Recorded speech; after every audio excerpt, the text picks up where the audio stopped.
Bonjour à tous, dans cette vidéo, je vais vous parler d'OpenOffice qui est une excellente alternative à Microsoft Office.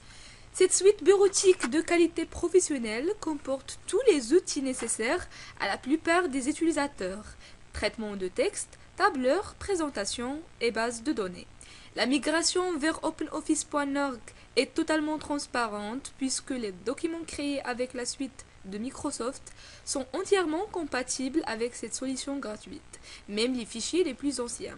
Lorsque cela est nécessaire, il est possible d'enregistrer vos documents dans un format Microsoft Office lisible par vos collaborateurs qui n'auraient pas encore franchi le pas.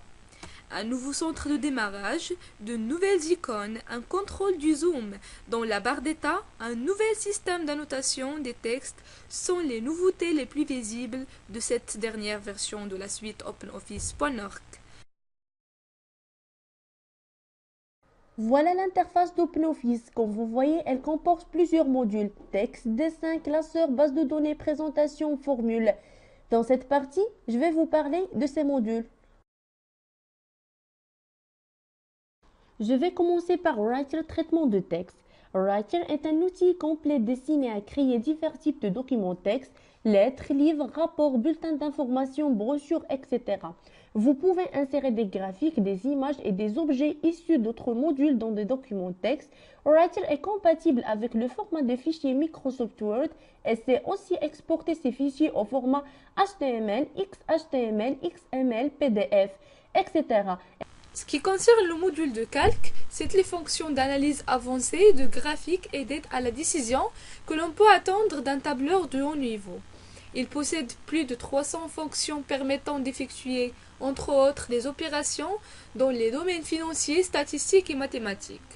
Calque est compatible avec le format de fichier Microsoft Excel et sait exporter ses feuilles de calcul au format portable, document format d'Adobe, PDF ou encore en HTML. Il peut générer des graphiques 2D et 3D qu'il est possible d'intégrer dans d'autres documents d'OpenOffice. Impress Présentation. Impress fournit tous les outils standards de multimédia comme les effets spéciaux, les animations et les outils de dessin. Il partage les capacités graphiques avancées des modules Draw et Math. Les diaporamas peuvent être améliorés avec les effets spéciaux appliqués au texte de Fontwork ou encore en insérant des sons ou des clips vidéo.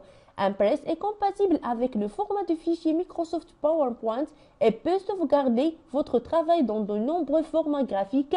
Passons maintenant au module Draw qui est un outil de dessin vectoriel qui permet de tout réaliser, du simple schéma à l'organigramme jusqu'au dessin 3D. Sa fonction de connecteur intelligent vous permet de définir vos propres points de connexion. Vous pouvez ainsi utiliser Draw dans n'importe quel module d'OpenOffice.org ou créer vos propres clip art et les ajouter à la bibliothèque de dessin. Draw peut importer des illustrations depuis plusieurs formats courants et permet de les sauvegarder sur plus de 20 formats dont on a PNG, HTML, PDF et Flash. La base d'OpenOffice. Cette base fournit des outils pour un travail quotidien sur base de données avec une interface très simple. Il permet de créer et d'éditer des formulaires, des rapports, des requêtes, des tables, des vues et des relations. Donc de gérer une base de données connectée est très semblable à d'autres applications de base de données. Cette base fournit aussi beaucoup de nouvelles fonctions, comme la capacité à analyser et à éditer les relations dans un diagramme. HSQL-DB est le moteur par défaut de la base de données relationnelle de base. Ce module peut aussi utiliser les bases de données de Microsoft Access, de MySQL, d'Oracle ou de toute base de données compatible avec le standard ODBC ou JDBC. La base de données fournit également un support pour un sous-ensemble de SQL ANSL 92. Pour le module du math qui est l'éditeur d'équations et de formules d'OpenOffice.org, vous pouvez l'utiliser pour créer des équations complexes comportant des symboles ou des caractères non disponibles dans les jeux de polystandard. Bien que la plupart du temps math soit utilisé pour créer des formules dans des fichiers Writer ou Impress, il peut aussi fonctionner comme outil indépendant. Vous pouvez aussi sauvegarder les formules dans le format de langage mathématique par balise pour l'inclure dans une page web ou dans des documents créés par des applications autres qu'OpenOffice.org. OpenOffice.org a beaucoup d'avantages par rapport à d'autres suites bureautiques. Premièrement, pas de frais de licence, c'est-à-dire il peut être utilisé et distribué partout. Il n'y a donc aucun coût lié à l'acquisition des licences, des fonctionnalités disponibles moyennant des frais supplémentaires dans d'autres suites bureautiques. Par exemple, l'export en PDF sont gratuits dans OpenOffice.org. Il n'y a pas de coût caché ni maintenant ni dans le futur. Deuxièmement, c'est un logiciel libre. Vous pouvez distribuer, copier et modifier le logiciel comme vous le souhaitez, à la seule condition que cela reste dans le cadre de la licence LGPL. Troisièmement, il est multiplateforme, c'est-à-dire il fonctionne sur plusieurs architectures matérielles et avec de nombreux systèmes d'exploitation comme Microsoft Windows, Linux et Solaris. Quatrièmement, il est un support linguistique étendu. Son interface est disponible dans plus de 80 langues et son projet dispose également de dictionnaires d'orthographe et de synonymes pour plus de 80 langues et dialectes. Cinquièmement, elle a une interface utilisateur homogène. Tous les modules ont un aspect et un comportement similaires de façon que leur utilisation et leur maîtrise soient facilitées. Et il se distingue aussi par son intégration. Les modules d'OpenOffice.org sont bien intégrés les uns aux autres. Elle a aussi comme avantage la granularité. Généralement, si vous changez une option, cela affecte tous les modules. Cependant, des options peuvent être paramétrées tant au niveau d'un module que d'un document. Et la compatibilité des fichiers. Il comporte des capacités d'export au format PDF et Flash, ainsi qu'un support pour ouvrir et enregistrer des fichiers dans de nombreux formats. Et finalement, il n'a pas de verrouillage propriétaire des fichiers, c'est-à-dire il utilise le format de fichier OpenDocument qui est un format XML, développé comme un standard industriel par l'Oasis. Ces fichiers peuvent être facilement décompressés et lus avec n'importe quel éditeur de texte. Voilà une comparaison d'OpenOffice.org avec d'autres suites bureautiques. Le tableau suivant compare les modules d'OpenOffice avec ceux des principales suites bureautiques concurrents telles que Microsoft Office et WordPerfect Office. Comme on remarque, OpenOffice.org possède les fonctionnalités de la plupart des suites bureautiques existantes et même davantage. Maintenant, on passe à une application sur le module dessin. Je vais lancer dessin. Je vais vous montrer comment faire un logo. Je vais commencer par redimensionner ma page. Je clique bouton droit, page, paramétrer la page. Je veux que ma page soit sous forme d'un carré. Je fais 15. Et puis là, encore 15. OK. Et voilà, ma page est sous forme d'un carré. Après, je vais insérer mon image. Je fais insertion, image, à partir d'un fichier. Voilà mon image. Ouvrir. Je vais l'agrandir de ce côté. Puis encore en bas. Après, je vais taper mon texte. Je vais cliquer Galerie Fontwork. Je vais choisir celle-là. OK. Maintenant, je vais taper mon texte.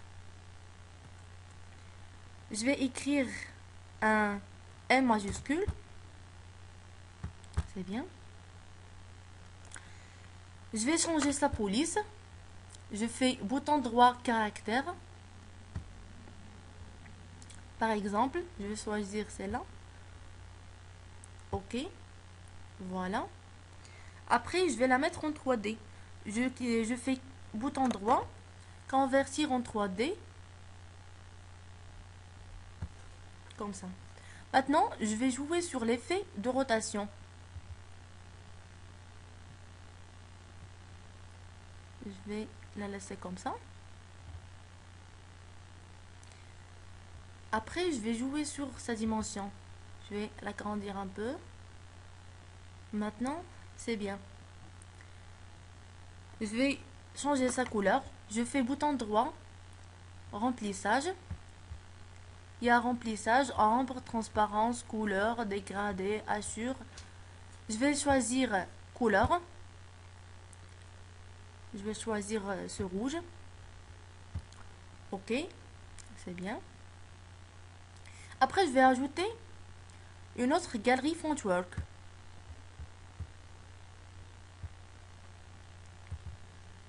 Je vais la déplacer un peu. C'est bien.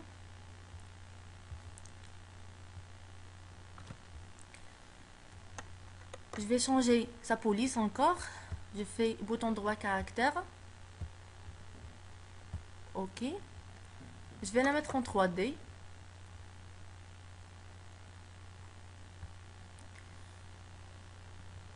Et je vais changer sa couleur. Je fais remplissage. Couleur. Je vais choisir ce gris foncé. C'est bien.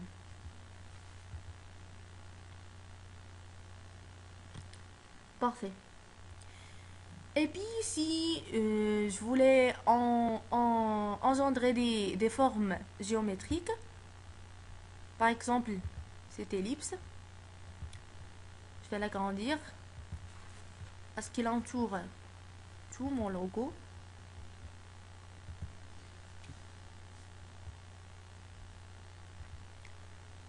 Je vais l'agrandir encore. Parfait. Je vais changer sa couleur. Je veux qu'il soit transparente, c'est-à-dire sans aucune couleur. Je fais aucun. C'est bien. Je vais changer la couleur de la ligne. Je fais ce gris. Je vais changer la largeur de la ligne. Maintenant, voilà mon logo. Bien sûr, je peux faire beaucoup de modifications. Et puis, je vais faire copier. Je pars à démarrer. J'écris Paint. Voilà, Paint. Et je fais coller. Et voilà mon logo. Maintenant, je vais vous présenter comment insérer des bordures avec des outils qui sont disponibles ici à OpenOffice. Donc, pour commencer, je vais démarrer OpenOffice. Voilà l'interface d'OpenOffice. Je clique ici sur l'icône texte et je me retrouve ici dans un document vierge. Je suis prête maintenant à insérer mes bordures. Donc, à quel endroit je vais trouver les bordures? Je cherche ici sur mon navigateur internet, j'écris APOCSMI. Pardon. Voilà. Je clique le premier lien. Et je trouve de différentes catégories d'images. Ce qui m'intéresse, c'est... Et je clique sur la section bordure. Et je trouve des documents en format, des bordures en format portrait ou bien en format paysage. Moi, actuellement, mon document est en format portrait. Et donc, je vais essayer de trouver des bordures dans ce sens-là. Ben, je vais choisir celle-là. Écran. Maintenant, pour insérer cette bordure à l'intérieur d'OpenOffice, tout ce que j'ai à faire, c'est cliquer sur l'image et glisser sur le bouton ici vers la barre d'état qui est associée à OpenOffice Writer. Et je laisse tomber. Et voilà ma bordure ici. Je vais ici, essayer de redimensionner. Je ferme cette barre vers ce côté droit encore. À ce qu'elle prend tout l'espace. Je descends vers le bas. Maintenant, c'est bien. Maintenant, je clique bouton droit, ancrage. Je veux que ma bordure soit ancrée à la page. Après, je fais adaptation. Adaptation du texte. Je veux que mon texte soit adapté à l'arrière-plan. Je clique échappe. Et voilà le pointeur d'insertion. Je vois qu'il est mal positionné. Je vais essayer de le bien positionner avec la règle. Je vais déplacer la marge de ce côté aussi. Maintenant, c'est bien. Je peux écrire un texte. Ben, bonjour. C'est mon texte. Je fais double-clic pour lui changer la police. Par exemple, celle-là.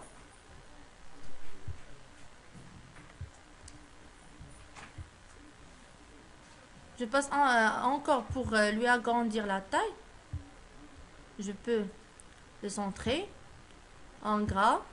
Je peux faire tout ce que je veux. Et je peux écrire où je veux dans ma zone de texte définie. Maintenant, je vais exporter mon document en format PDF. Bureau. Nom du fichier. Je vais...